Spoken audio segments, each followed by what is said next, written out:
Pues bueno, si queréis empezamos, que yo creo que más o menos estamos todos, y no los que vayan llegando, que se vayan sentando en las sillas estas que hay aquí alrededor.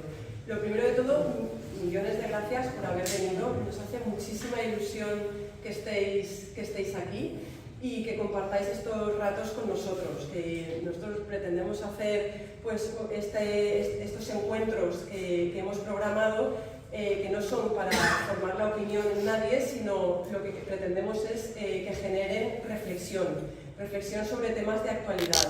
Entonces hoy tenemos con nosotros a Álvaro Galera, que ha venido de Madrid, que es de la Fundación para la Ciudadanía Global, y también tenemos a Agustín. Os presento ahí un poquito a Álvaro. Álvaro tiene 40 años, es padre de 3 hijos. Estudió Derecho en la Complutense de Madrid, pero hizo 3 voluntariados, uno con niños trabajadores de Perú, otro en el CIE de Aluche y otro con gente sin hogar, que un poco le cambió la vida y la perspectiva de lo que pretendía hacer. Así que hizo un máster de cooperación internacional en la Universidad de Comillas y estuvo trabajando como abogado 3 años, 6 años en una startup. Y finalmente en la Fundación para la Ciudadanía Global desde 2020 y es militante de Miembros UJ desde 2012. Y luego Agustín Endur pues es de origen senegalés, tiene 3 hijos y ha sido colaborador de Cáritas pues muchos, bueno, lleva en España desde 2020, si no me equivoco. No. Desde 2000 y ha sido colaborador de Cáritas en Granada durante muchos años, que luego se extenderá más a Álvaro en la presentación.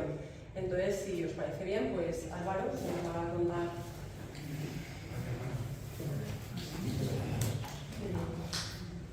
Pues muchas gracias, Marta. Quedé el martes en enviarle un poco así para que me pudiera presentar y se lo he pillado hace 5 minutos y la verdad te la has memorizado. Te la has memorizado. Muchas gracias. Espero haberlo dicho bien. Lo has hecho fenomenal. Ha hecho todo fenomenal. Solo hay una cosa que no lo has dicho mal, pero que no lo has dicho, que es que entre que trabajé en una startup que se llama actualmente coches.com y mi trabajo en la fundación del 2020, trabajé varios años en una ONG de cooperación internacional de la Compañía de Jesús, de los jesuitas, que se llama Entre Culturas. No sé si alguno le puede. Está ubicada aquí en Valencia, hay una sede en el centro Arrupe. ¿Conocéis o ubicáis el antiguo colegio? Creo que y ahí estuve muchos años trabajando y conociendo a mucha gente que ahora compartimos camino. Mirad, yo no voy a extenderme casi nada, aunque sabéis que empezar con esa frase es peligrosísimo.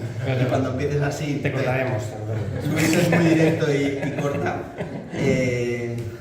Bueno, os quería dar las gracias por venir, a Marta, a Luis y a todo el equipo, lo que están empujando para ofrecer así como una propuesta diferente de punto de encuentro y que tenga que ver con la reflexión, con lo sociopolítico, con lo político directo y demás, y que eso genere gente que venga un viernes por la tarde, o sois muy educados y educadas, o bastante contentos y demás, pues la verdad es que me produce mucha esperanza, la verdad. Yo creo que eso es una buena noticia para la que está cayendo en general.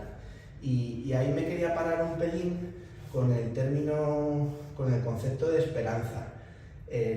La gente que sabe mucho, que yo desde luego estoy lejos de ellos, sobre temas de comunicación sociopolítica, dicen que hay 3 grandes emociones o sentimientos que movilizan de verdad a la gente a organizarse, a moverse, incluso a lo que se dice en política, a levantar un voto, ¿no? a que la gente vote una opción y demás. Y esos 3 son el miedo, la indignación y la esperanza. Está como bastante científicamente comprobado. Y yo creo que, ¿no?, si lo escuchamos, más o menos lo compramos, ¿no? Tiene como bastante sentido y nos vienen un montón de ejemplos, cada uno con su vida, con las situaciones que viva, por suerte o por desgracia, ¿no? Ejemplos vivos de cómo se utilizan el miedo, la indignación o se promueve la esperanza en términos políticos, ¿no? En opciones políticas y demás. En la fundación para la que tengo la suerte de trabajar, que montamos en el 2020, tenemos así como un diagnóstico que os voy a compartir brevemente, que tiene muchos vasos comunicantes con también el diagnóstico del partido. No, por aclararos un poco, no es la fundación del partido, os voy a poner el ejemplo que creo que es como más conocido, no es la FAES de Por un Mundo Más Justo, ¿no? FAES es una de las fundaciones del PP que casi todo el mundo conoce y demás, sino que es una fundación que tiene unos objetivos, tiene una misión, unos valores que son cercanos a los de Por un Mundo Más Justo, pero que tiene claro que es desde la sociedad civil. Y entre varios proyectos que tenemos, uno de ellos tiene que ver con promover, impulsar, acompañar proyectos políticos, eso sí, y ahí es donde se cruza con el partido. La idea, la ilusión es que sea algo temporal, que sea una especie de empujoncito que se ayude desde la fundación al partido para que luego el partido autónomamente y demás pueda hacer vida. O sea, que no haya como una dependencia y demás, sino como dice mi suegra cubana, un empujoncito, Álvaro, dale un empujoncito. Pues ese es el empujoncito que le pretendemos dar, poniendo recursos humanos y algunos económicos. El diagnóstico que os compartía es que hay como, con el vocabulario quizá de las brechas, de las heridas, ¿no? Como grandes 4 heridas ahora mismo en la sociedad mundial, pero que se aterriza en nuestros barrios, en nuestras ciudades, en nuestros países, en nuestros continentes, ¿no? Pero a nivel, con una mirada mundial.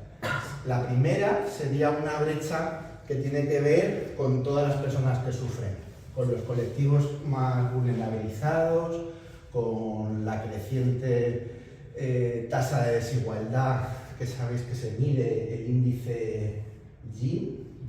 ¿Quién ha estudiado cooperación que lo sepa? ¿Sabéis? El índice que estudia la desigualdad entre los más ricos y los más pobres, creo que se llama Gini, o Gini, tengo una duda ahí. Gini, gracias Luis. Bueno, entonces, como esa brecha de las personas que más están ahora mismo sufrientes. El lenguaje del Papa Francisco, pues los descartados, ¿no? Le llama mucho, ¿no? Esa sería como la primera gran herida. La segunda, que parece que se va haciendo cada vez más fuerte y una brecha cada vez más grande, sería la política. La política que al final se traduce en la falta de entendimiento, en la crispación, en la famosa polarización, que sabéis que ha sido la palabra del año para la Real Academia Española. Polarización ha sido la palabra del 2023. Y el término más buscado en Google en España es Tercera Guerra Mundial. Lo cual es inquietante, supongo que a todos nos inquieta, y tiene mucho que ver con esa crisis, con esa fractura, con esa brecha de lo político y de la excesiva sentimentalización, ¿no? De las ideas y de las propuestas políticas y demás. Eso nos preocupa muchísimo. Hay una tercera gran herida, una crisis que es todo lo que tenga que ver con lo ecológico, que es así como muy evidente, al ritmo que va. Nosotros ahí estamos, bueno, luego procedo a desgranar un poco eso, y una cuarta, que esa cada vez va ganando más fuerza internamente, y es el darnos cuenta de la crisis de sentido en la que creemos que estamos, que creemos que a su vez produce o como consecuencias trae las demás crisis, ¿no? Claramente las 4 crisis, las 4 brechas están súper interconectadas y no se pueden ver de una manera aislada y analizar y comprender este diagnóstico si no se interrelacionan entre ellas. Pero esta del sentido, de los vínculos, de los lazos comunitarios, hay un amigo mío que es protestante que habla mucho de la época le llama la gran desvinculación. Como buen protestante hace ahí como unos grandes titulares y porque utiliza muy bien las palabras y los términos, ¿no? Entonces habla de la gran desvinculación, de cómo paradójicamente en un mundo hiperconectado, sobre todo a través de las redes sociales y de la tecnología, estamos creando verdaderas islas y el aislamiento entre nosotros en el fondo es increchendo, ¿no? O como en un mundo especialmente sobreinformado, que no tenemos capacidad para procesar, analizar, verificar toda la información que nos llega, esto nos produce una desinformación, ¿no? Son como dos grandes paradojas, que a nosotros nos inquietan mucho y lo metemos en ese paradigma de esa crisis de sentido y demás. Todo eso en un contexto que nosotros en la Fundación, y seguro que vosotros más o menos yo creo que lo podemos compartir, a lo mejor en otros términos, pero de diagnóstico, que sería que seguramente estamos viviendo un cambio de época.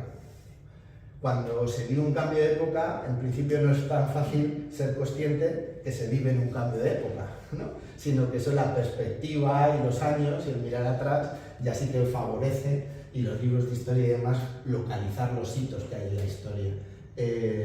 Puede ser similar a la revolución industrial, a la modernidad, a la incorporación de los hombres a todo el sistema industrial. Puede, evidentemente aquí no hay certezas, hay como estudios y interpretaciones, pero sí que parece claro que lo que se está viviendo es un cambio de fase, de hito, donde el contexto va cambiando además muy rápido, y esas 4 brechas a nuestra fundación nos retan especialmente.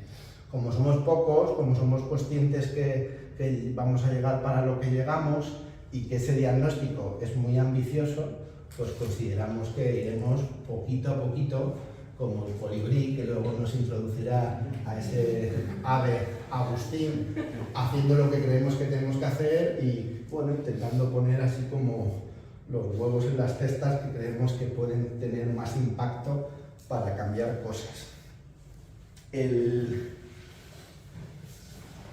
Claro, habríamos con lo del término esperanza en esta cuarta crisis de lo existencial, de sentido, de la desvinculación, de la falta de creencias, quizá de la falta de trascendencia también. Hay ahí como muchas teorías, pues como que la tarde de hoy y este encuentro, aunque parezca sencillo, aunque parezcamos que no somos demasiado y demás, pues como que produce mucha esperanza, ¿no? Y yo creo que estamos en el ir como sembrando, germinando e intentando expandir, que hay otra manera de hacer las cosas diferentes, sería un poco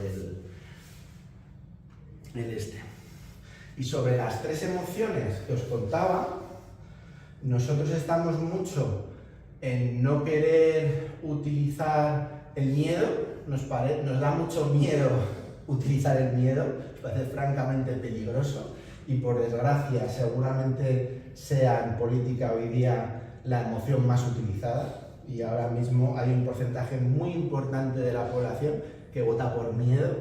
A veces somos súper conscientes y otras veces no lo somos tanto, pero yo creo que si nos paráramos a pensar y tuviéramos, yo qué sé, un día de ayuno de teléfono y de información y de tecnología y nos pusiéramos con nosotros mismos, es posible que cayéramos en la cuenta del peso que tiene el miedo en un montón de decisiones nuestras y en concreta en la política. Es como muy importante. Estamos en obviar el miedo y a cambio intentar transformar, coger esa indignación, esa estupefacción que hay, ¿no? en la sociedad ahora mismo ante esas crisis que os he contado, esas 4, y con mucha fuerza la política, El otro día Agustín y yo tuvimos la suerte de estar en el Congreso de los Diputados con los de la ILP. Ahora lo va a contar Agustín. Pero a mí, no lo hemos comentado, Agus, me llamó mucho la atención. Estábamos en la tribuna invitados en la votación y estuvimos toda la sesión desde las 3 de la tarde hasta las 9 de la noche. me impresionó mucho el cacareo que había. O sea, nosotros llegamos, además la tribuna se tiene que portar muy bien, te piden que no hagas gestos, que hables muy bajito, no puedes montar ninguna manifestación de ningún tipo. Esa noche jugaba el Real Madrid contra el Manchester City, la ira, y yo sabía que íbamos a acabar a las 1000, metí mi bufanda en mi mochila y eso fue toda una tragedia porque pensaban que a lo mejor la sacaba y la montaba. Había como mucha tensión de los bedeles y demás, había mucha tensión para que no hiciéramos cualquier cosa. Pero las señorías diputadas y diputados allá abajo, estaban de campo y playa. O sea, estaban en unas situaciones que de verdad, cuando nosotros llegamos, yo era mi primera vez ahí. Y nos preguntamos entre nosotros, pero es que habrá pasado algo concreto que ha producido este rumor, este cacareo, o se han cabreado con algo, o alguna situación simpática, yo qué sé, pero el tema es que pasaban los minutos y iban subiendo ¿cómo se llama? Al estrado, a hablar, a la tribuna. A la tribuna, bueno, sí, a la tribuna de oradores, ¿no? A la tribuna de oradores diferentes y de diferentes signos políticos, ¿sabes? Es que era exactamente igual y el sistema se veía igual y además se notaba que estaba muy normalizado, porque entre ellos no había mirada de, oye, tío, cállate un poco, tal, no había nada de eso, había absoluta normalidad. Muchos daban la vuelta con los sillones de detrás de charleta, tal, y de repente todo el mundo ahí con el móvil, por supuesto, haciendo sus cosas, no hacían ni puñetero caso de lo que se trataba. Tenía pinta que estaba ya pactado, ellos sabían lo que iban a votar y estaban ya a otra cosa, pero hubiera o no hubiera un sentido más chungo o menos chungo, una respuesta al comportamiento de estos diputados, a mí me llamó mucho la atención como la falta de respeto y de decoro en un sitio que ya en sí mismo es como muy imponente, que está lleno de historia y que te debería de producir como cierta responsabilidad de estar ahí representando a la ciudadanía, sobre todo, ¿no? Entonces, en lo que estamos un poco ahora en la Fundación y trabajando también mucho con el partido, es intentar coger esa crítica, ese malestar, esa indignación, a veces esa falta de esperanza y demás, y transformarlo en esperanza, en lo que yo creo que esta tarde tenemos un trocito de esa esperanza. Y con esto... Y con esto acabo. Y con esto acabo porque os dije que iba a ser muy breve. Diciendo simplemente para que acabéis de ubicar, además aquí hay alguna conversación que me gustaría tener con algunos de vosotros. Todo eso lo plasmamos, claro, pues en líneas de trabajo concretas, en proyectos concretos, y simplemente os presento como 3 cosas que estamos haciendo ahora mucho y con mucha ilusión, que ojalá eso en algún momento pues enrede a más gente de aquí y demás. Una es una escuela de formación y de liderazgo que se llama Colibrí, que luego nos va a explicar Augusto qué se llama Colibrí, y le estamos dando muchísima importancia a trabajar con jóvenes.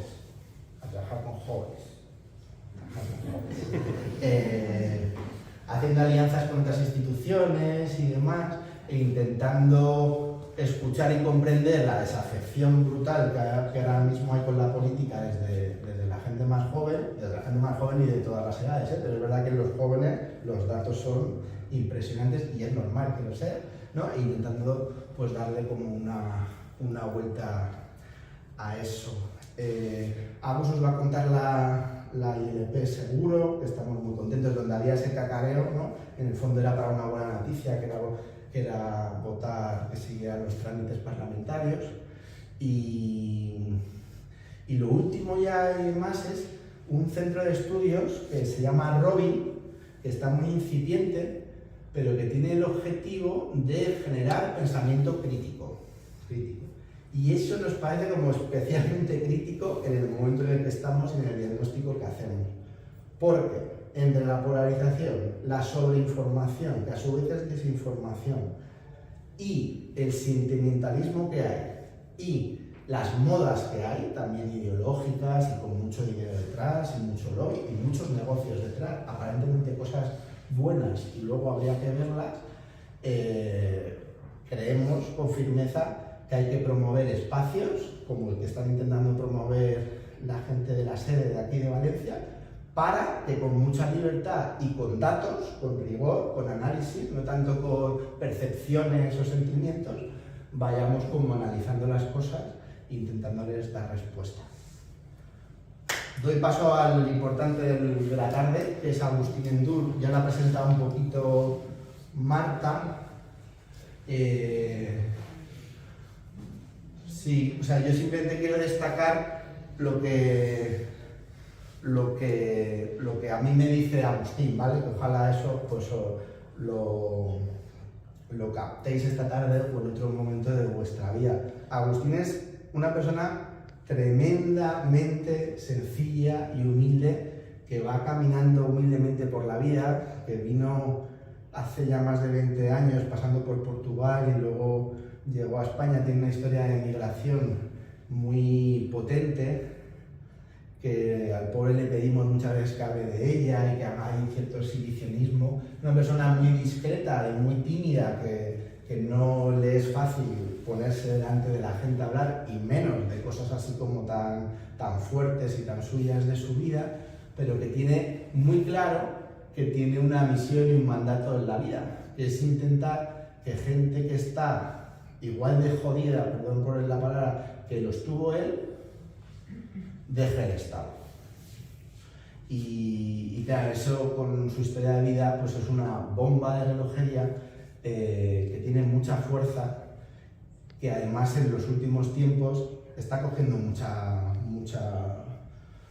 fuerza, valga la redundancia. Ayer me decía, con toda su medio empanada, medio humildad, pues me ha entrevistado una tal, en una cena, ¿quién era esta? Una tal Julia. Pero aún no será Julia Otero, que esa es una reina de la radio desde hace 250. Sí, esa Julia Otero. Un buen rato estuvimos hablando de, joder, algo que no te lo tienes que creer, pero por lo menos date cuenta de la trascendencia que te haga una entrevista a Julia Otero a las 5 de la tarde, ¿no? Hace poco recibió un premio precioso, que para el mundo inglés es un premio pues como que se lleva como muy a gala, que es el premio Carisma de Confer, que no se lo dan a cualquiera y demás. Y el otro día en el Congreso de los Diputados, después de todo el cacareo, la votación a favor y tal, le hicieron un homenaje. El tío le costaba levantarse a saludar porque le daba verdadera vergüenza, y sobre todo, y con eso acabo, no se siente él el protagonista del tema. Él se ve como un instrumento, como una herramienta, y la ha tocado. Y entonces, pues si le toca hablar con Julia Otero, si le toca venir aquí, o si le toca lo que toca, lo hará porque asume esa responsabilidad. Pero no porque sea cojonudo, ni porque se la haya currado, ni porque sea una maravilla de tío, que para mí lo es, y ojalá le disfrutéis.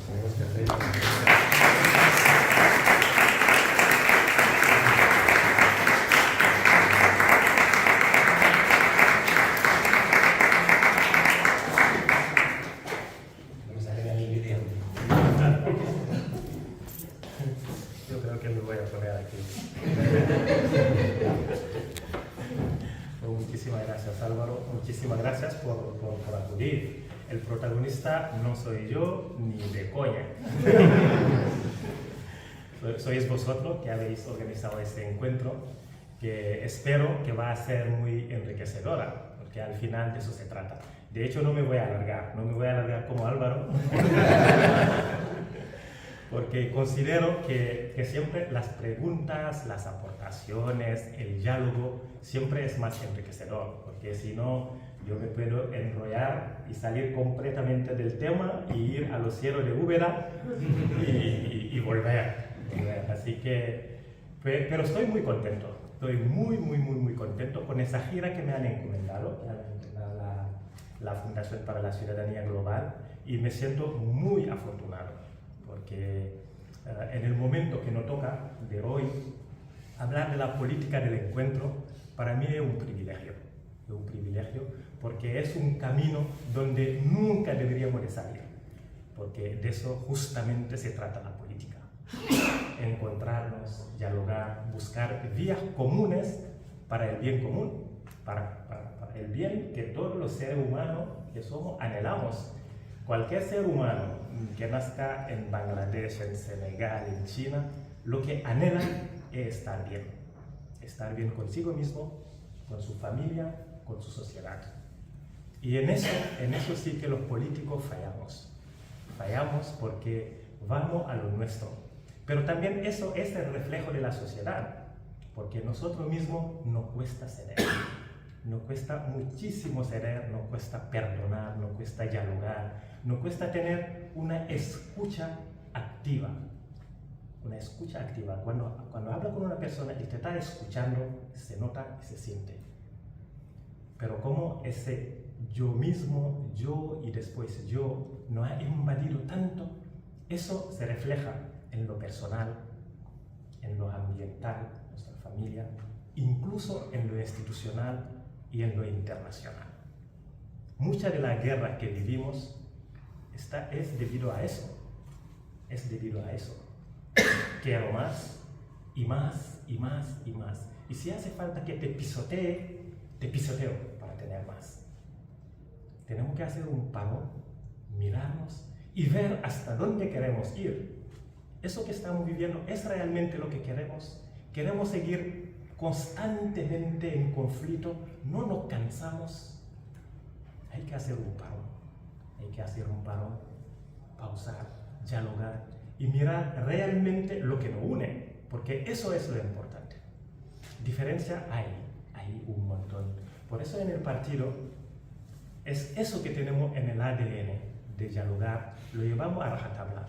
Difícilmente no escuchará criticar al PP, al PSOE, incluso a Vox, porque consideramos que cualquier grupo social, cualquier ideología, cualquier partido político puede tener el sentido del bien. El sentido del bien, el sentido de la buena política, el sentido del bien común no es monopolio de nadie. De nadie, es nuestro. Y tenemos que velar para que eso nadie se lo apropie. Porque es una riqueza que tenemos y tenemos que trabajar y velar en ello. Y ahí estamos, ahí estamos. Por eso extraño a mucha gente que la ILP puede llegar donde ha llegado. Y yo creo que la ILP, sí, luego les explico. ¿Qué es la ILP? La ILP es Iniciativa Legislativa Popular. Es un mecanismo que tiene la sociedad civil para obligar, entre comillas, a los diputados a discutir y a hablar de cierto tema y votar una ley respecto a ese tema. Entonces, en el partido lo hicimos y nació de una forma muy sencilla. Y sí, es verdad que, bueno, es lo que comentaba Álvaro, ¿no? Las ovaciones, no sé qué, pero el verdadero arquitecto fue Jorge Serrano. Fue Jorge, que es el candidato nuestro a la europea, porque el tío es un crack, muy organizado, y sabía realmente dónde teníamos que tocar. Y lo hizo con una muy buena metodología y pudimos llegar. ¿Por qué lo cuento? Igual esa ILP, si hubiera salido de un grupo de izquierda, no lo vota la derecha. Si hubiera salido de un grupo, porque cualquier cosa que proponga uno o otro, automáticamente, sin mirar el bien que eso puede aportar a la sociedad, lo rechazan automáticamente. Y eso no tiene sentido ninguno.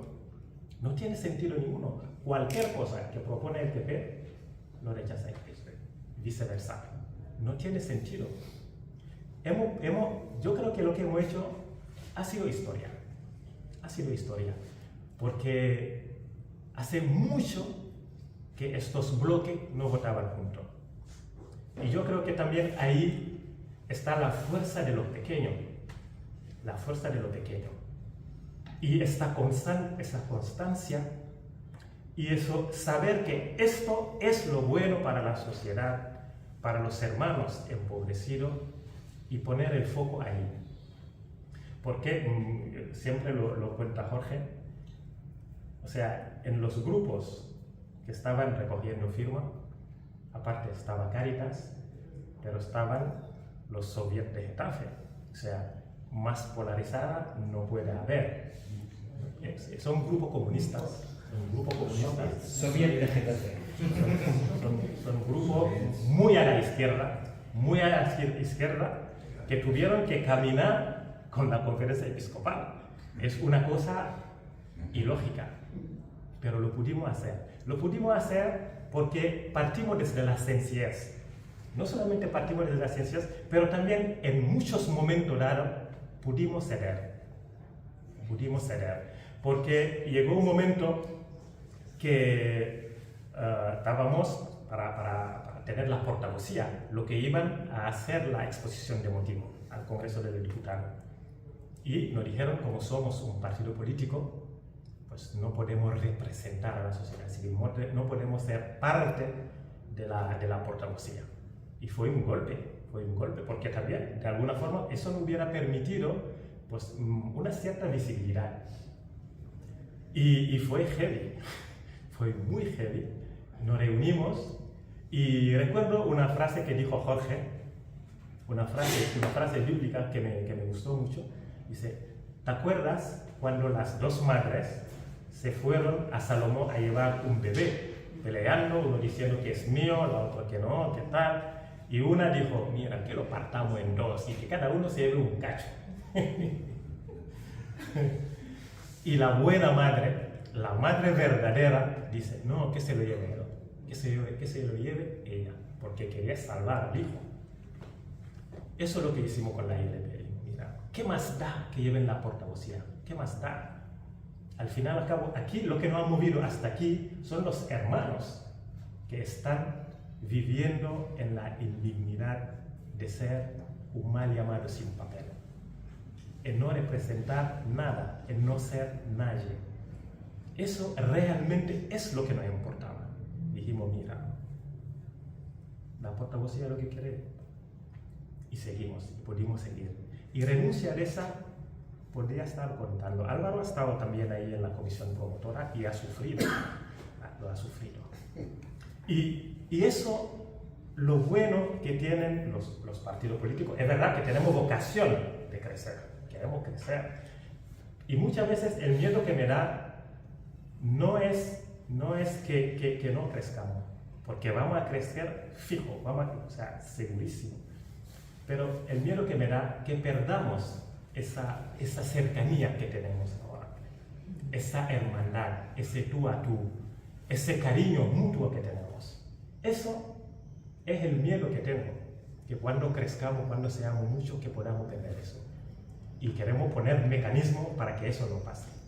Y yo creo que algunos que han venido en nuestro congreso lo habrán notado esa cercanía que no parece un partido político. No lo parece. Y de hecho es lo que me enganchó. Yo, a mi compañero, me dice, Agustín, tienes que meterte en la cabeza que eres un político. Y le digo que no soy político, no me gusta la política. Pero estoy en política, porque sé que es necesario.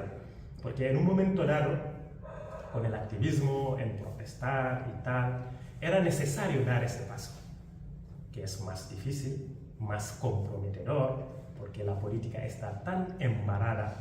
Y yo sospecho que está hecho adrede, está hecho a propósito para que mucha gente de bien no entre ahí. Mucha gente honrada diga, política, Y eso no puede pasar factura, porque si la gente de bien no se meten en masa y cambien esto, nos seguiremos quejando siempre. Siempre nos seguiremos quejando. Y es probable que vayamos directamente a la pared.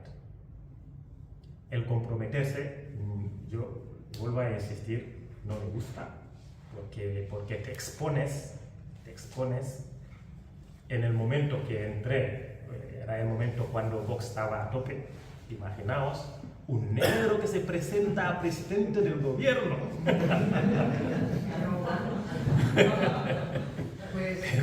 Y me decían, ¿y por qué no te vas a tu tierra? De todo. Pero era necesario por una cosa muy importante. Lo que llevamos aquí mucho tiempo y que ya tenemos migrantes de segunda generación que no han pedido nacer aquí, que son uno más, han nacido, han crecido aquí, y esto es su tierra. Necesitan tener referentes en todos los ámbitos. En los campos tienen referente, en En la limpieza también. Necesitan referente en el mundo empresarial, en el mundo político, en todos los sectores, para que sigan siendo uno más. ¿Y por qué insisto en eso? Tenemos que evitar como sociedad española caer en la misma trampa que cayó Francia, marginando a los migrantes, dejándolos en guetos. Cualquier chispa, los chavales que no se sienten ni francés, ni de su país, ni de ningún lado, cualquier chispa salen a quemar coches. Salen a sacar esa rabia. Yo, que no he pedido nacer aquí, no lo he pedido, pero aquí he nacido.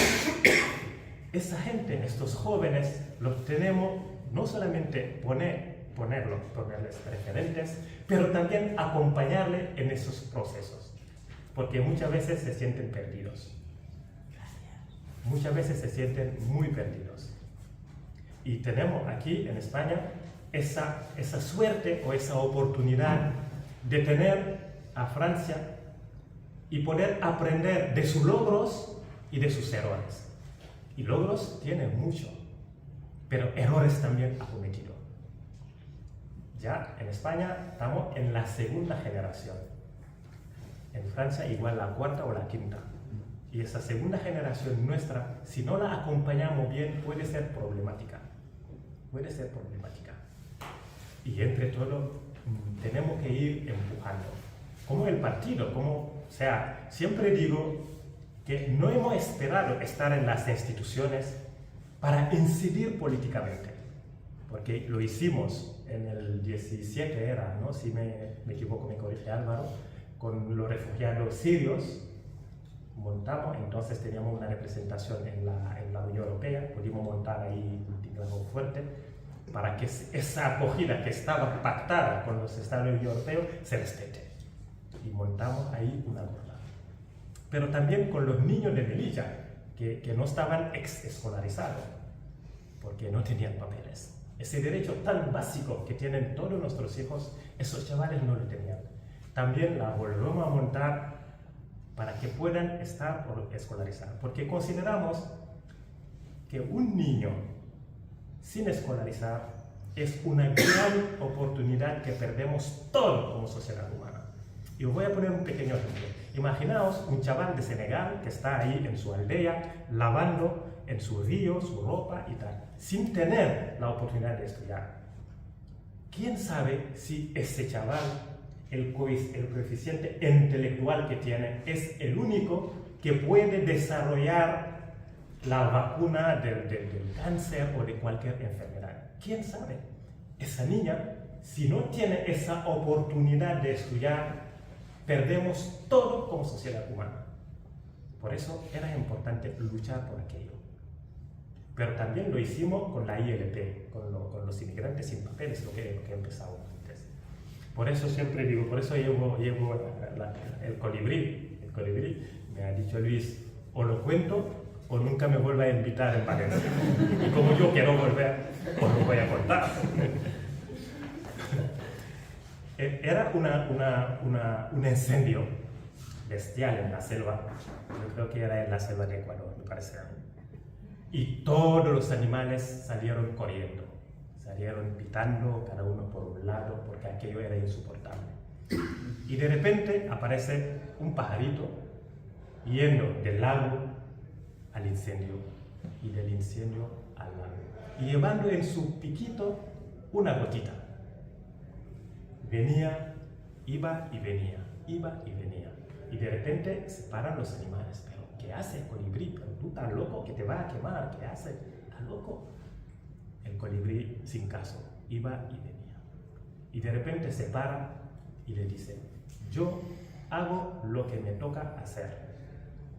Hago lo que me toca hacer. Voy a apagar el fuego. ¿Qué? Pero colibrí, con una gotita, hago con mucha firmeza. Hago lo que me toca hacer. Y luego se avergüenzó el elefante. Se avergüenzó. Empezó a animar el hombro. Luego los otros animales, poco a poco, y juntando toda su fuerza, pudieron al final apagar el incendio. ¿Por qué solo contar esa historia? Esa historia es auténtica, es la mismísima historia del partido político por el mundo más justo. Pequeñito, pero hacemos lo que nos toca hacer, sin importarnos si crecemos mañana, pasado, hacemos lo que nos toca hacer, gotito a gotita. Que igual se rimarán algún elefante, igual aquí en la sala hay algún elefante que hoy mismo se van a animar, eso espero. Y no me voy a enredar mucho para dejar un pequeño rato para dialogar, preguntar y aportar. Así que muchas gracias.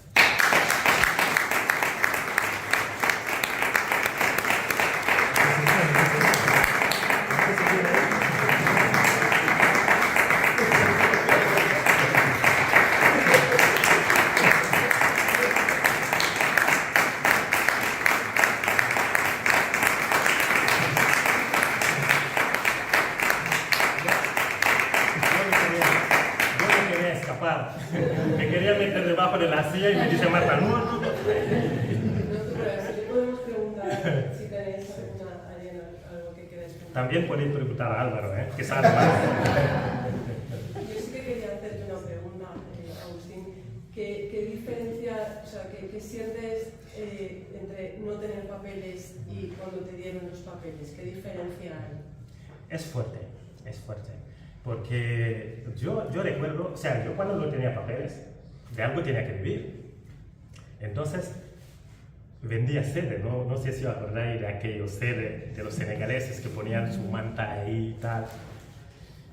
Pero cuando llegué, lo primero que me dijeron, me buscaron una mochila con un montón de sede y me dijeron, tú a los bares y tal. Fua, madre mía. Y ya, pum, pum, pum. A mí me daba mucha vergüenza, no entré en ninguno. Llega la noche y llego a casa y digo, madre mía, qué rácanos son los españoles. No me han comprado ni una. Y no le había propuesto a nadie. Yo con mi mochila dando vueltas, porque me daba cosas. Al final me pusieron así como un espía para seguir a ver qué pasa. Y cuando llegué a casa me dijeron, Agustín, tú no estás vendiendo. Al final me dijeron, mira, búscate unas gafas, unas no sé qué, y ya no tiene que proponerle a nadie. Tú lo pones así en tu mesa y el que quiera que se acerque. Y ya así empecé a vender poco a poco, pero no te llega. ¿Por qué cuento eso? Cuando no tiene papeles y quiere vivir con un mínimo de dignidad, algo tiene que hacer si no quiere delinquir. Algo tiene que hacer si no quiere delinquir. Y luego, con ese miedo que uno lleva en el cuerpo cuando sale de su casa, que en cualquier momento te puede parar un policía, pedirte los papeles, meterte en un CIE. Un CIE son los centros de internamiento para inmigrantes, ¿no? Meterte en un CIE y a lo poco día devolverte a tu país. En cualquier momento, o sea, cuando sales de su casa, no sabes si va a volver o no, porque puede ocurrir cualquier cosa. Entonces, ese miedo, andar años con ese miedo, es tremendo, es tremendo. Igual en un momento lo termina normalizando, que sea lo que Dios quiera, ¿no? Normalizando. Gracias a Dios, cuando obtuve los papeles, de hecho, es también providencial, él que lo hizo suyo, esa problemática, fue Cañizares, Monseñor Cañizares, el arzobispo, bueno, ahora es arzobispo emérito de Valencia, pero estuvo en Granada antes, Fue que llamó al subdelegado del gobierno, movió aquello, porque colaboraba, aunque no tenía papeles, pero colaboraba con el secretario de Migraciones, sin tener papeles, en la traducción, en el acompañamiento y tal. Entonces, Monseñor Cañizares dijo al secretario de Migraciones, pues lo buscamos trabajo en Cáritas y si quiere que sigue de voluntario. Y así seguí. Y es completamente, o sea, es como estar en la cárcel y tener libertad. Porque una vez que te den los papeles, yo me acuerdo cuando teníamos la fiesta del 1 de mayo, que toda la pastoral social solíamos organizar la misa con la petición y tal, y participaba como pastoral de migraciones. Y cuando terminaba iba a saludar a Cañizares. Y me dice, ¿ya tienen los papeles? Yo, pues Va a ser que no. Me dice que sí, ya hablé con no sé qué, tal y cual. Y el día siguiente me llegaron. Y lloré de la emoción, porque ya llevaba mucho tiempo sin ir a Senegal. Empecé a pensar que por lo menos puedo tener una cuenta corriente, puedo. Y fue una pasada, Y eso fue de lo que nos motivaron como partido político, por lo menos empatizando con el sufrimiento de tantos hermanos, propulsar esto y procurar que llegue a su fin.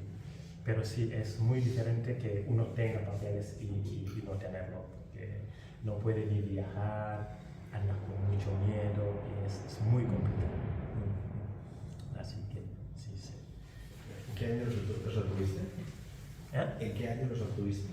En 2001, con Aznar. Con Aznar, sí, con José María Aznar, sí. Por eso muchas veces cuando se habla de regularización y lo quieren colocar en una ideología concreta, digo, pero es que Aznar, que yo sepa, no es de izquierda, ¿sabes? O sea, yo me regularicé con José María Aznar, y Aznar pues, de izquierda no es, ¿no? De hecho, el PP hizo 5 regularizaciones, 5, y el PSOE hizo 4. El PP le gana por 1. O sea, tiene que empatar.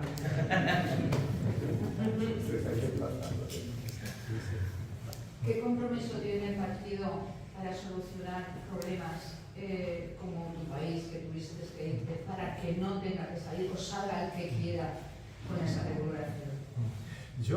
O sea, en el partido, en lo que abogamos siempre es el derecho a no tener que emigrar. Ese tener es muy importante, porque el migrar es un derecho universal. De hecho, el ser humano se ha movido siempre, lo ha hecho siempre. O sea, tenemos fronteras, tenemos legislaciones que hay que respetar y tal, pero el ser humano siempre se ha movido. Nosotros pensamos que en el tema migratorio tiene que tener 3 fases, o sea, 3 actuaciones importantes. De origen, cambiar el tema de la cooperación, porque ahí algo falla. La forma de obtención de visado, también hay que revisarlo, porque si una persona tiene facilidad para obtener un visado, no se juega la vida en la ruleta rusa. Entonces, ahí hay que trabajar, y luego también trabajar con la sociedad civil y los políticos para el tema de sensibilización y tal. Para nosotros es fundamental. Pero también en el tránsito, corredores, hay que crear corredores humanitarios para que se eviten las violaciones, los maltratos, los asesinatos, los robos. Es una barbaridad. Hay que tener corredores humanitarios y apoyados y sostenidos por gobiernos de la Unión Europea, trabajando siempre con los estados. Porque en esa materia, desgraciadamente, lo que se hace lo que hace la Unión Europea es externalizar las fronteras. Y cuando se externalizan las fronteras, a base de corrupción, y eso sí que hay que evitarlo. En origen, en tránsito y cuando llegan. Cuando llegan, cualquier persona tiene derecho a vivir en dignidad, acogida, acompañamiento, esas cosas que en muchos países pobres se hace de forma natural. Parece mentira, ¿eh? Se hace de forma natural. Senegal, en los años 66, con las guerras de liberación de Guinea-Bissau, de Cabo Verde, Senegal recibió una ola de migración que no te pueden imaginar. Pero, o sea, ni siquiera se leía en las noticias, porque se acogieron con tanta naturalidad que solamente hoy por hoy le puede reconocer por el apellido. Hubo un momento que había más caboverdianos viviendo en Dakar que en su propia capital. Y se acogió con mucha naturalidad, Yo no digo que Europa haga eso, no, ni lo pretendo, porque, insisto, el derecho a no tener que emigrar prevalece siempre, siempre. Nadie, a su sano juicio, quiere dejar su familia, su madre, sus amigos y tirarse a la aventura. Y sobre todo, jugándote la vida a la ruleta rusa. Pero, te digo más, el instinto de supervivencia supera todo lo miedo que uno pueda tener. Totalmente. Es por puro instinto de supervivencia. Vale, pero yo lo que te estoy diciendo, que estoy en todo, o sea, el ser humano es libre, debería ser libre, poder emigrar y tal. Pero la necesidad que tienen de dejar todo eso, ¿qué hace la política para apalear eso? Para darles los medios como para vivir mejor y que cada uno emigre cuando quiera, ojo, no por necesidad y jugándose la vida. ¿Qué está haciendo la política sobre eso? Es que ahí yo te puedo asegurar, si entramos en ese terreno, podemos, porque iríamos en la historia. ¿Por qué estos países están tan empobrecidos? Iríamos en la historia, incluso... Eso es lo único que nunca se dialoga aquí. Pero eso es el kit de la cuestión. Sí. Pero fíjate, ir a la historia y remontar, porque la historia de África nunca la cuento desde que el europeo ha descubierto África. África tenía un imperio súper potente. Y es una falsedad empezar la historia de África desde la esclavitud, porque no tiene sentido. La historia de un pueblo no es de 100 ni de 500 años, es muchísimo más, muchísimo más. ¿Por qué digo que remontaríamos a la historia? Cuando se remonta a la historia, se reparte responsabilidades. ¿Qué responsabilidades han tenido los países africanos y qué responsabilidad han tenido los países que saquearon a esos países? Pero siempre dejándolo en su contexto histórico, sin lanzar piedra o culpar al otro o querer tirar balones o piedras, tirar balones fuera. Pero tendríamos que remontar a la historia y ver por qué esos países son tan pobres. Y luego, Senegal, ahora que tiene petróleo, gas, materias primas alucinantes, o el Congo, ¿por qué siguen en guerra? ¿Por qué se sigue saqueando sus recursos minerales? ¿Por qué? Porque tendríamos tantas preguntas que hacer y tantas cosas que resolver que igual no saldríamos de aquí. Es que hay muchas responsabilidades repartidas. Desgraciadamente, lo más fácil es decir, no, son políticos corruptos, porque es lo más fácil y puede que sea verdad, pero no sería toda la verdad. Y siempre el que corrompe se lleva mayor beneficio. Entonces, es que a problemas difíciles no se pueden buscar respuestas fáciles. O sea, no te puedo decir, no, es un tema súper complejo.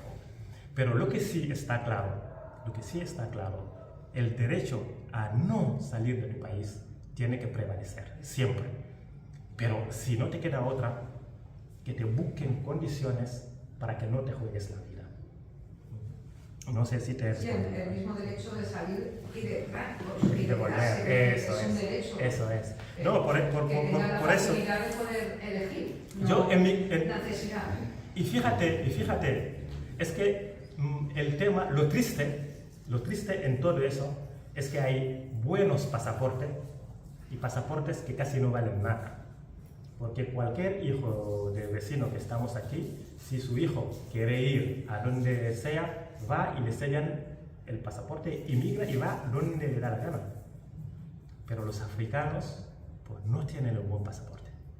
No tienen el buen pasaporte, con lo cual no pueden viajar como lo haría cualquier hijo de vecino. Y eso también hay que abordarlo.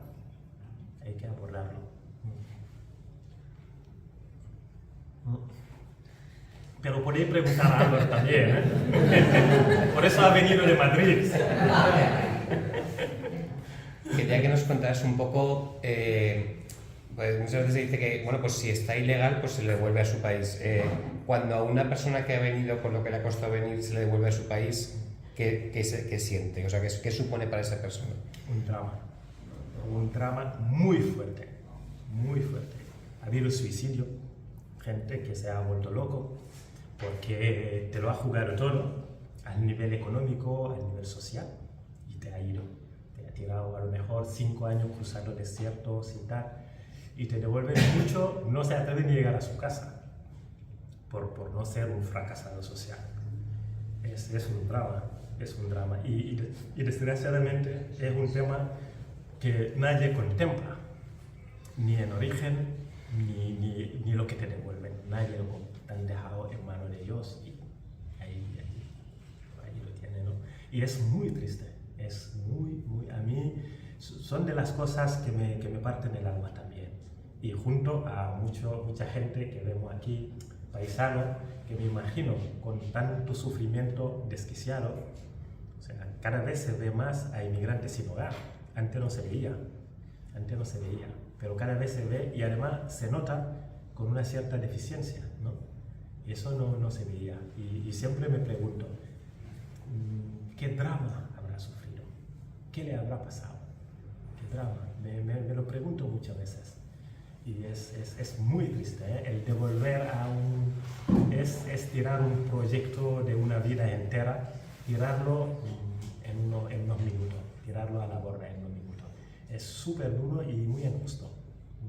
Pues yo quería añadir una cosa.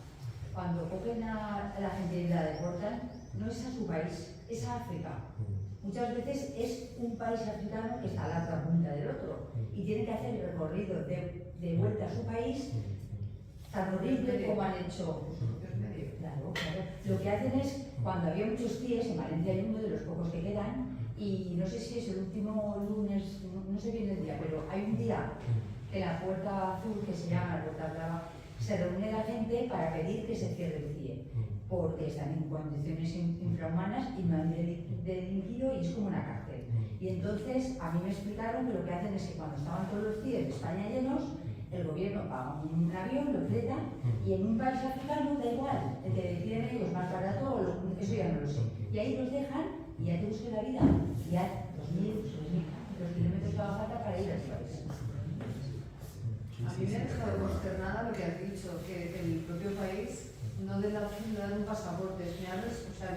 Me has dejado algo que no sabía y que me parece que eso es de política internacional, eso es muy grave. O sea, es como, no el pasaporte, jamás había oído eso. Es el visado, no el pasaporte. No, el visado, o sea, sí. quiero decir que no dé oportunidad a eso, es que eso es limitar la libertad absoluta de poderte mover. Sí, no. Eso yo no lo había oído jamás, quiero decir. Entonces, claro, eso da pie a que haya mafias, que haya... Es decir, a cambio de eso, pero eso no se ha dicho nunca en prensa, esto está muy... Esto es un subterfugio denunciante. Y las mafias en los consulados, eso también es un tema súper delicado. Pero eso es las mafias en los consulados. Me he quedado, pues, haciéndole vueltas. Sí, es un tema muy delicado que tiene tela, pero tela marinera.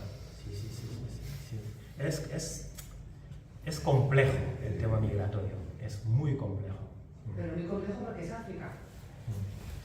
Bueno, yo creo que no es porque no solo exclusivamente por los africanos, hay solamente Se va a liar.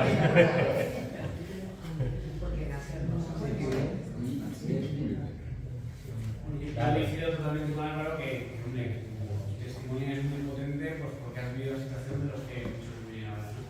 Entonces mi pregunta es, ¿qué mensajes se les puede dar, pues, a todas estas personas y a todas las que llegarán, ¿no? Y porque esto desgraciadamente no acabará?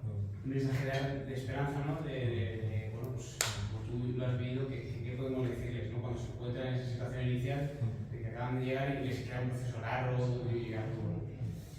Yo, lo que todavía no han venido, que no vengan. O sea, está claro. No, además, es que, o sea, a mí me flipa, porque es que lo que pierde es África, coño. Es que África que pierde su mano de obra, su juventud. Es que a mí me alucina. ¿Sabes? Es que, o sea, el problema más gordo que tiene África hoy por hoy es el robo sistemático de cerebro. O sea, un país pobre forma su médico, su ingeniero, su técnico y coge y se van. Y eso lo potencia la Unión Europea. Es que una hipocresía que te flipa.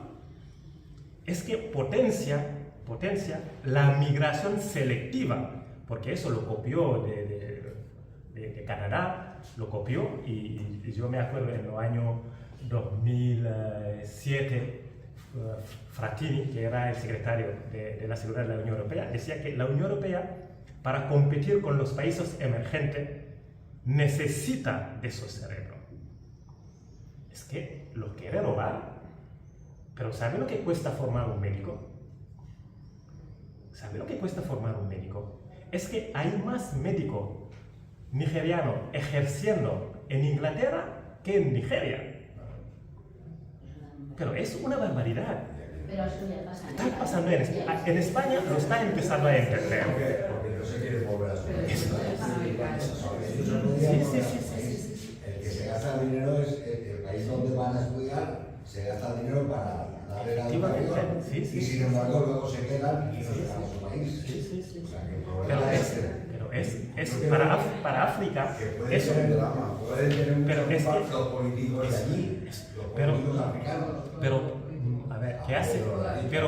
El problema es, ¿qué hace con la libertad de esa persona? ¿Qué hace con la libertad de esa persona? Es verdad que hay programas que te medio obligan a, si te fugas, pagar lo que se ha invertido en ti.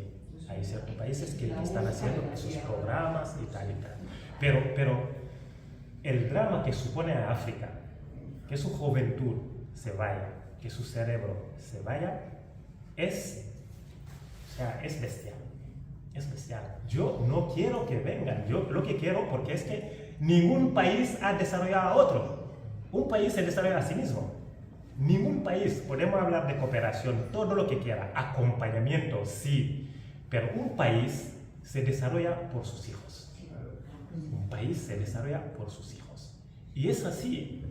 Y es así. Podemos... Por ejemplo, tú te formas, tú tienes la opción de volver a tu país y poder hacer algo. ¿El qué? Tú formado, Sí. tienes una formación. Sí. Tú quiero decir, si volvieras a tu país, tienes capacidad para darte y crear algo, tampoco te dejan. Yo es que me formé aquí. Tú te formas aquí, pero imagínate que uno se forma fuera, se forma porque es una segunda generación. Si quisiera volver, le dan opción, tampoco le hayan opción. ¿Tú crees que le dan opción? Es que Como viendo amigo, ¿no? depende. Ha habido gente que... Tengo un hermano que ha estudiado y que ha vuelto y que está dando clase en la universidad y le va muy bien. Al principio todo el mundo le decían que estaba loco perdido. Todo el mundo está loco perdido, cómo puede volver, tal y cual. Pero volvió y está dando clase. Está dando clase y le va bien. Pero yo creo que ese sentido patriótico, entre comillas, no todo el mundo lo tenemos. No todo el mundo tenemos. Suele primar esa libertad que tenemos, ¿no? De ir donde gracias, de movernos, de ir y de formar familia donde queremos, es una libertad básica, es un derecho básico. Una pregunta, entonces, los médicos que se forman, te has referido, que se forman en África y se vienen aquí. Sí. O sea, que ahí se pueden formar y los que están allí no Son les dicen que se queden. sobre África tiene universidades también. Ya, por eso. No he dicho adrede, porque me he dado cuenta que había gente que lo ha entendido un poco al revés, como que se había formado aquí y no volvían. No, se han formado ahí y se vienen. Porque se le otorga un visado especial, lo que se llama la tarjeta azul, se le da todas las facilidades.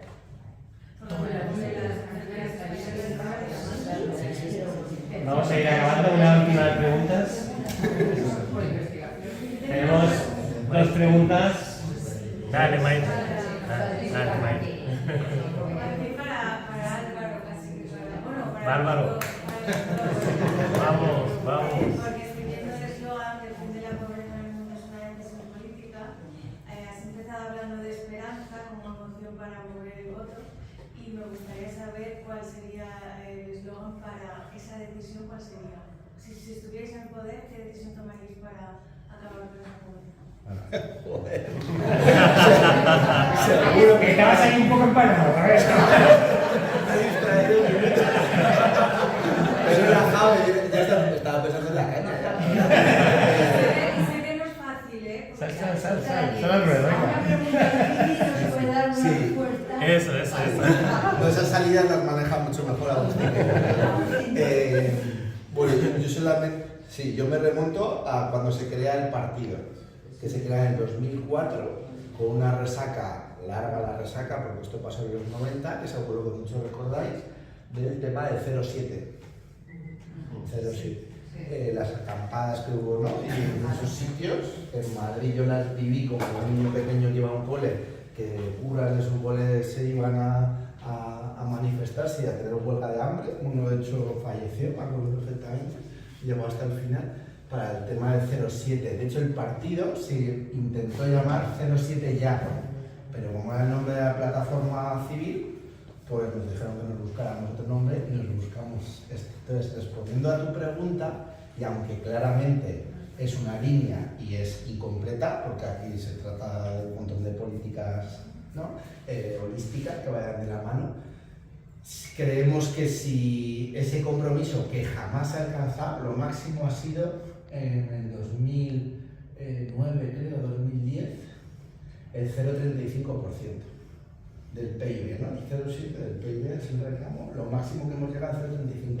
Y cuando vinieron mal dadas en el 2008, pasamos al 0%, pero literal, 0%. Entonces, aunque eso no acabaría desde luego con la pobreza en el mundo, ¿no? Nuestro 0,7 de los españolitos, sí que como partido desde luego que lo viviríamos como la mejor noticia posible para la esperanza desde nuestro llamado de la política, que habría yo creo que políticas más sofisticadas y que tengan más pegada, que tenga que ver con comercio internacional, que yo creo que ahí está el gran mejunje del tema, pero por ser también fieles a nuestra historia y demás, 0,7 en cooperación internacional. Álvaro, una pregunta. ¿Este partido es católico? Son soles ya, ¿Este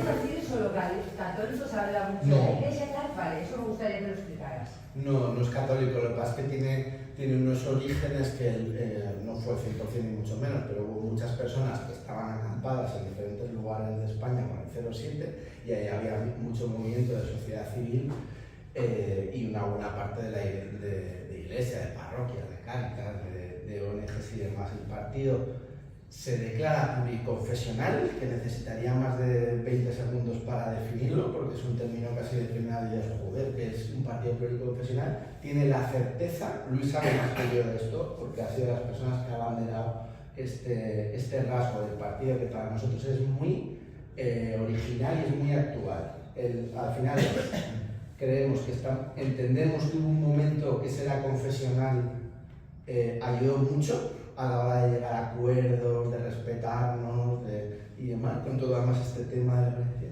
Creemos que estamos en un momento muy diferente de la sociedad y de las personas, que hay que trascenderlo y que para esa construcción de ciudadanía, para dejar la polarización, para demás, lo tenemos que hacer desde lo que somos.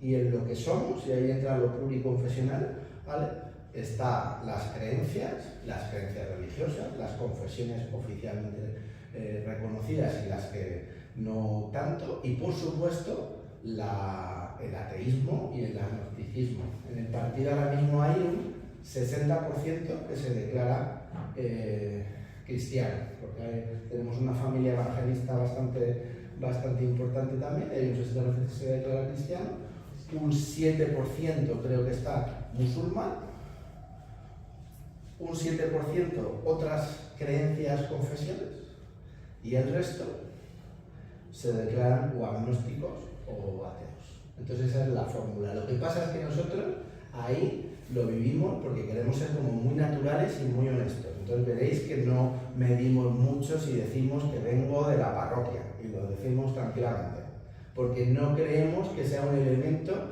que al otro le deba de separar y de darle un poco grima. Y de hecho nos gustaría hacer pedagogía con eso, incluso que hubiera un sitio de decirle, no, es que yo vengo de la parroquia, a lo mejor te lo cuento no gratuitamente, sino también para que comprendas desde dónde yo me muevo, y por eso hago esto y lo otro, y exactamente igual pues con la persona atea, con la persona agnóstica. Y creemos que ciudadanía global precisamente pasa también por eso, por el relacionarnos muy libremente desde lo que somos, y ese lo que somos pues tiene un este muy importante. Y hablar de paz y no hablar de religiones, además hoy día es como muy contradictorio. Pregunta, una pregunta para Agustín, así. Me ha gustado mucho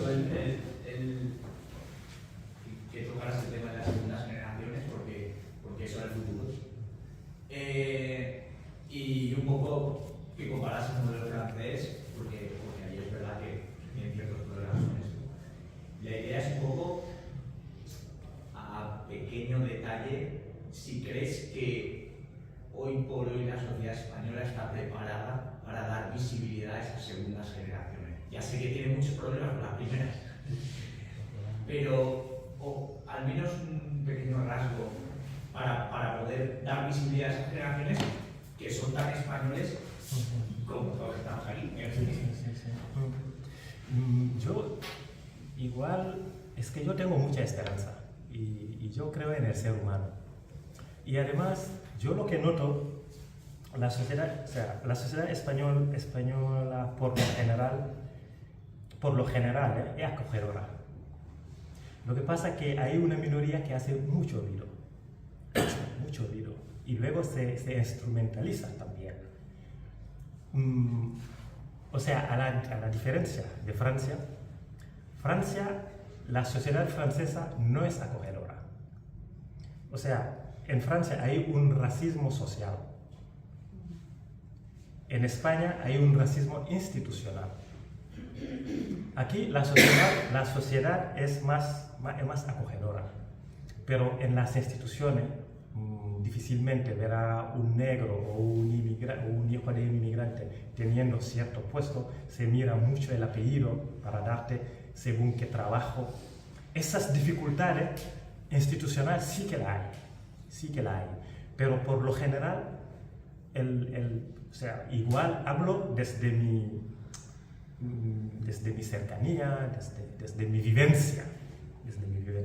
Es una sociedad bastante acogedora. Y lo digo porque he viajado en otros países. Europeos.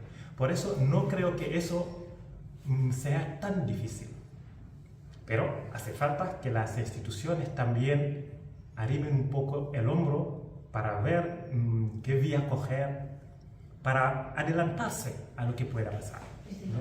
Y eso es yo creo que es una cuestión de voluntad política, pero sería importante que se trabajase el tema. Yo puedo decir algo.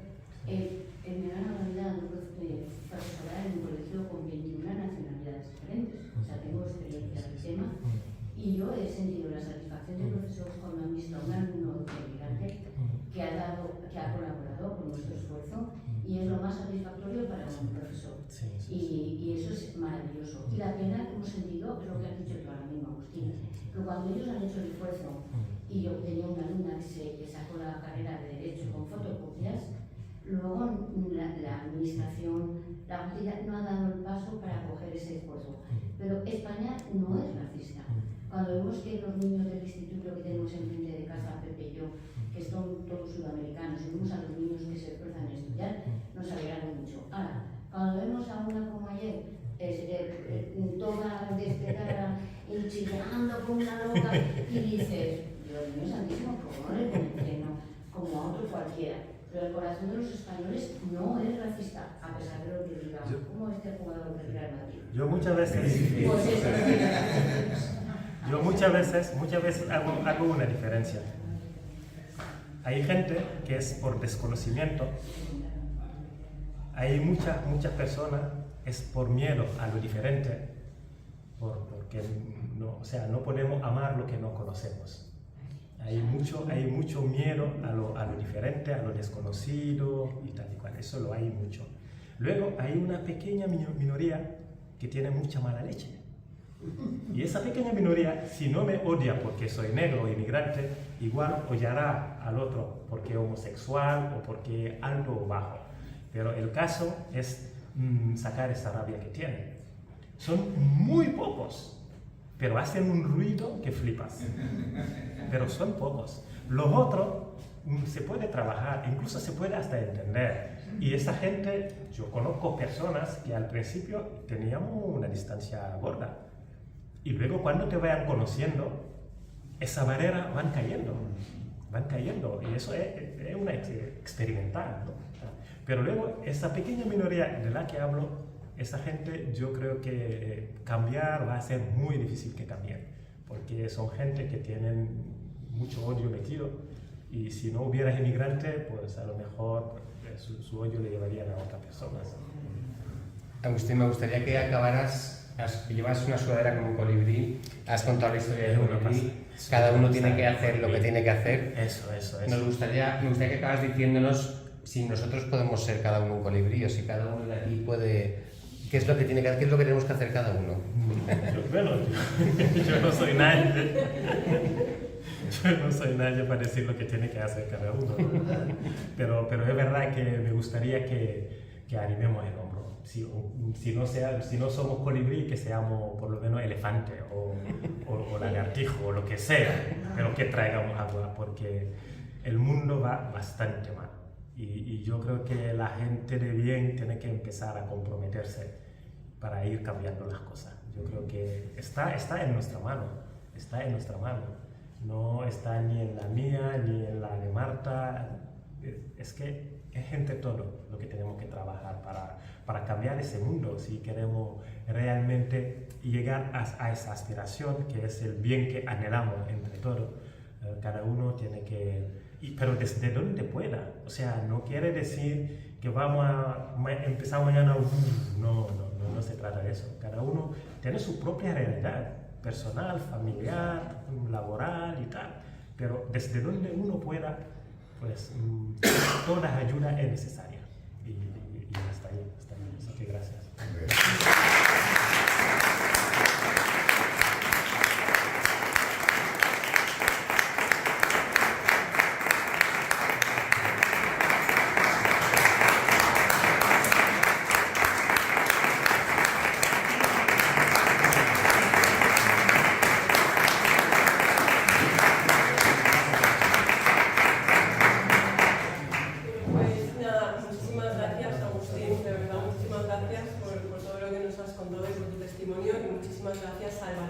Y ya para finalizar, yo os quería contar dos cositas de M+J, ¿vale? Nosotros estamos en Valencia, somos muy pocos, o sea, somos una panda de motivados, pero somos muy pocos, así que nos hace falta toda la ayuda posible y toda la gente que nos quiera acompañar en esta aventura, que es muy interesante, muy motivadora. Entonces, nosotros nos reunimos realmente cada 15 días y además es por videollamada, así que y una hora que además la marcamos, y es una hora de 9:30 a 10:30 y de ahí no nos movemos.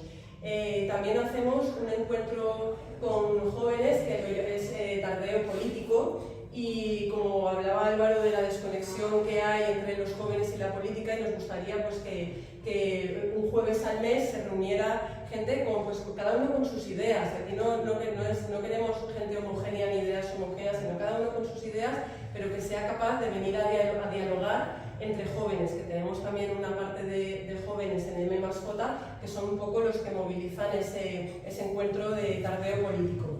Y luego estos encuentros que estamos haciendo, que estuvo Jorge Serrano hace un mes, han venido Agustín y Álvaro, y dentro de un mes, creo que es 29 de mayo, 24, viene Enrique Lluc, que es profesor del CEU, que nos va a hablar sobre el economicismo y que también va a ser una charla muy interesante, y os animamos a todos a venir.